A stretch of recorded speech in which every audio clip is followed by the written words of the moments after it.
ভিডিওতে এখন যে প্রাণীটিকে দেখা যাচ্ছে এটি হচ্ছে গয়াল। এটাকে মনে হয় পাহাড়ি গরু বা বন গরু বলা হয়ে থাকে, আমার সঠিক জানা নাই, কিন্তু এটার নাম হচ্ছে গয়াল। তিনটা গয়াল ছিল এখানে, অন্য দুটোকে ওই দেওয়ালের সাইডে বসে আছে বলে দেখা যাচ্ছে না, জাস্ট একটি দেখা যাচ্ছে। আর এই গয়ালের পাশেই আছে হরিণের খাঁচা। এই যে হচ্ছে হরিণের খাঁচা, অনেক হরিণ আছে, হয়তো বা ক্যামেরায় সেভাবে ধরা পড়ছে না, কিন্তু আসলে হরিণ আছে, বেশ কিছু হরিণ আছে এখানে। চলতি বাসের মধ্যে থেকে দেখছি তো, আবার সেখান থেকে ভিডিও করা হচ্ছে, যার কারণে অতটা হয়তো বা চোখে বাজছে না।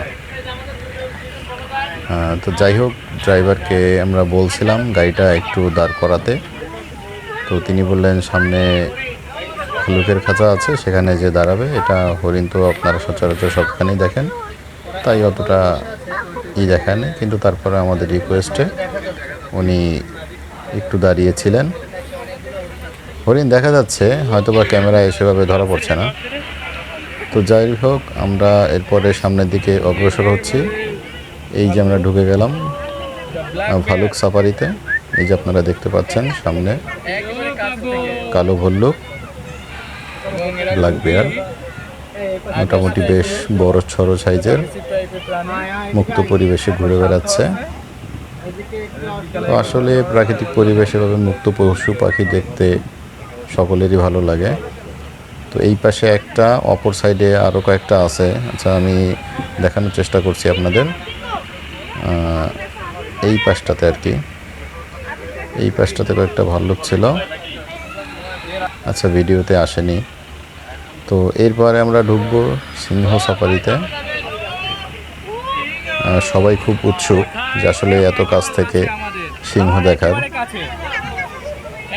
তো দুইটা মেল সিংহ আর কি, এই যে আপনারা দেখতে পাচ্ছেন দুইটা মেল সিংহ বসে আছে একদম জানালার সামনেই। মনে হয় আমাদের বাস থেকে হয়তো বা 1 থেকে 2 হাত দূরে সিংহ দুটি বসে আছে। তো খুবই এক্সাইটেড ছিলাম আমরা যে এরকম পরিবেশে আসলে সিংহ দেখা ভাগ্যের ব্যাপার। তো এরপরে আমরা চলে যাচ্ছি টাইগার সাফারি, বাঘ সাফারিতে। তো দেখা যাক সিংহ যেভাবে দেখতে পেলাম, বাঘের দেখা আমরা পাই কিনা। তো আশা করি বাঘের দেখা পাবো। এই যে আমাদের সামনে আমাদের পূর্বের বাসটি আছে, তারাও ঢুকলো টাইগার সাফারিতে। সবাই খুব উৎসুকভাবে বাঘের খোঁজ করছে, কিন্তু আসলে বাঘ দেখতে পাইনি দুঃখজনকভাবে।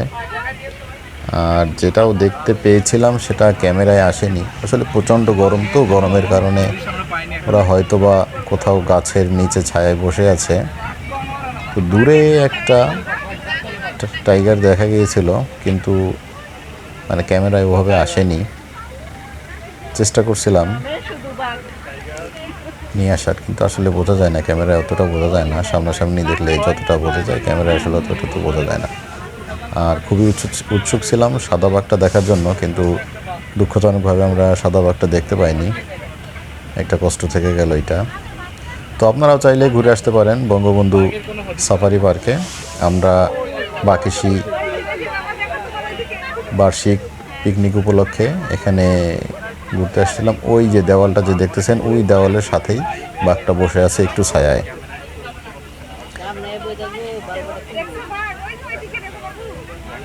জুম করে দেখানো করতেছিলাম, বাট আসেনি, অতটা আসেনি, বোঝা যাচ্ছে মনে হয়, কিছুটা বোঝা যাচ্ছে হয়তো বা।